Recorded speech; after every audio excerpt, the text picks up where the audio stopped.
What's up, guys? I'm MJ Knight. I'm here to answer your questions in this first ever Q&A night.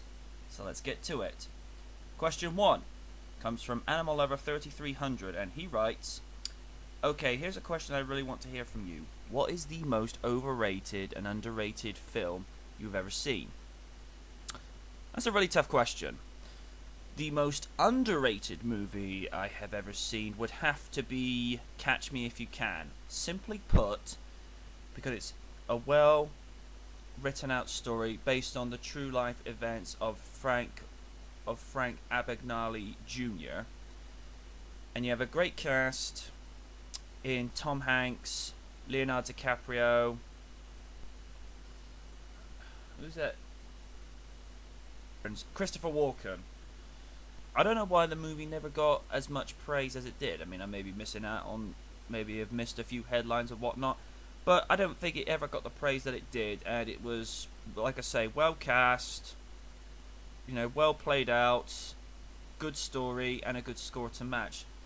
Now, the most overrated movie. Oh, boy. That's a tough one. The most overrated movie I have ever seen. I'm probably going to get a bit of flame hate for this. Probably Spider-Man 3, because now it's not a bad movie, but it's not a good movie either. Because the movie was so hit and miss, with particularly way they handled the Venom aspect and the last act of the movie. And Tobey Maguire doing the swagger. Come on, guys, you know the aim, right? I mean, they did Peter Parker's personality starting to go dark. That was fine and all, but I think it was just the way they hyped the movie up. It just got so, overrated in terms of, from what I read from some reviews saying, "Oh, this is the best Spider-Man movie yet," and it just didn't work for me. There you go. Question 2, and I hope I'm reading this right, from Kyle DDD. What did you think of the last Airbender trailer that was recently released? Now, this is being adapted from the anime series Avatar, not to be confused with James Cameron's Avatar. And considering M. Night Shyamalan has had a few misses himself in terms of movie making, I like what I've seen so far. With the trailer for this movie, it does look action-packed. It does look like a very complex and interesting story, and it seems to be a trend these days where animes are being converted into Hollywood pictures. I mean, we've had Dragon Ball to go into Dragon Ball Evolution. I know a couple of you guys out there are not too fond of it. We've had Speed Racer adapted. Like I say, The Last Airbender is the next one up. And probably, as most of you all know, we're getting Akira adapted to an anime. Yeah, I know, I'm a little bit skeptical about this as well. But we've also got Ghost in the Shell coming as an anime adaptation to Hollywood. So, but yeah, the Airbender trailer does look good and most likely to be a kick-ass movie this year. Question 3 comes from Persian Duck Fan 94. What are your favorite TV shows as a kid? This is a real easy question to answer. If you were born in the 80s and you were, old enough to remember things like Mysterious Cities of Gold, Ghostbusters, Teenage Mutant Ninja Turtles, then you were in for an action-packed weekday afternoon or weekend.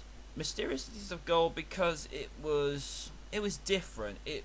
When you look back at it, it has a very anime-ish look to it, but at the same time, it was also done by European animation studios as well, which kind of gave it that clean look.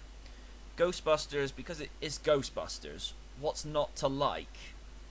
I think what was so successful about the Ghostbusters animated series is because it was essentially a continuation of the movies. I mean, I may be completely wrong. I mean, they did a couple of things in the animated series that they could not do live action 25 years ago. They might be able to do it today for live action in a movie, but back then there was a animated license that there were certain things they could do. They couldn't do live action. And Turtles.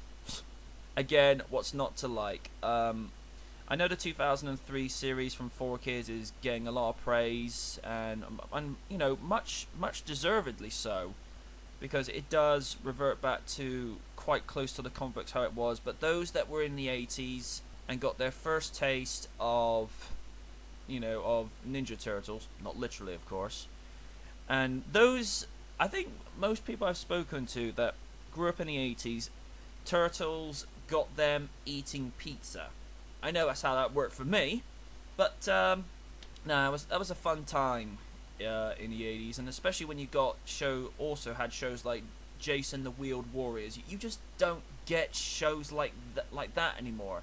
Had a good vocal cast, good animation art style, and it had an amazing, I know it was a generic 1980s rock and roll score to match it, but it kicked ass. What more do you need?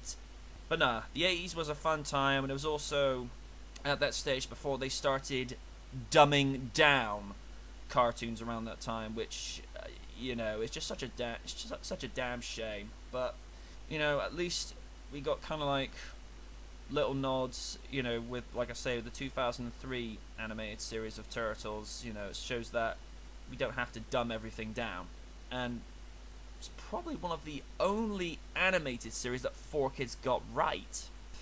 Anyway, we move on.